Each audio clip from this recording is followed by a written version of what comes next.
Happy Thanksgiving, everybody. I hope everyone out there will be surrounded by friends, family, and good cheer this holiday. As for me, I'm still weighing my options and deciding between a few different Thanksgiving Day invites. Li Coon was so honored when I made him my episode 1 pick to win it all that he invited me over for a sumptuous meal of giant fish eyes. Katurah RSVPd no. But I also was on the receiving end of a request to join the entire cast of Survivor, Africa to pound a few rounds of fresh cow's blood. And then there is my annual standing invitation to meet up with Karishma Patel at, where else? Applebee's, where we can load up on Brew pup-loaded waffle fries and chicken wonton tacos. So many options. Whatever I choose, and it's not looking good for fish eyes or cow's blood. Time is a bit tight this holiday week, so I am going to do us all a favor and cut to the chase by giving thanks to the Survivor gods for all the goodness they bestowed upon us this week. What do we give thanks for this year? Let us count the ways that I am thankful for. An eye-opening experience.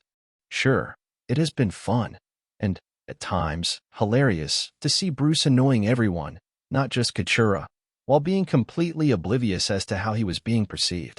In most cases like this that we have seen throughout the years, the person in Bruce's situation would remain oblivious until watching it all play out on TV. That can be a pretty rude awakening.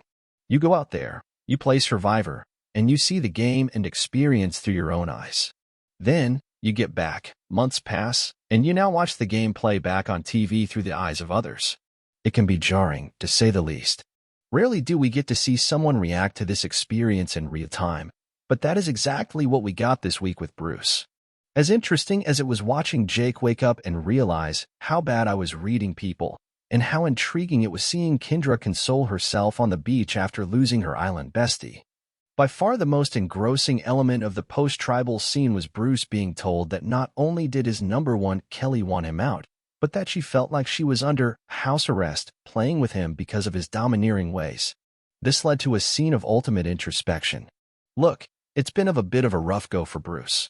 Jeff Probst was pretty insightful talking about this on his podcast a few weeks ago, so I am just going to go ahead and regurgitate some of what he said then and attempt to pass it off as my own brilliant thoughts here.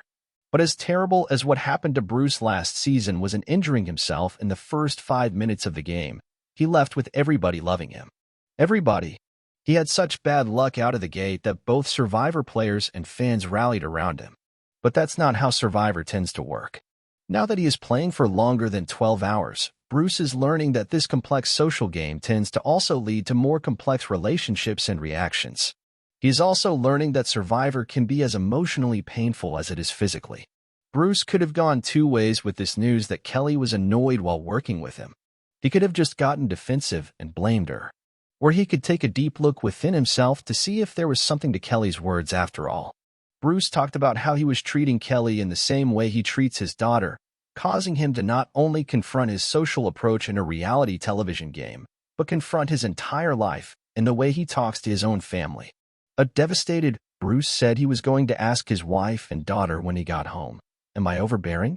And do you feel like I don't allow you to grow?" And if the answer to those questions came back in the affirmative, he would make changes to the way he lives his life. That's a super difficult realization to have to come to, especially on national television.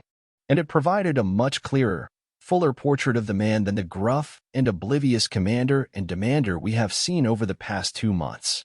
Very cool to see. And it will be interesting to see if any of the changes he was talking about appear in his time left in the game, however long that may be.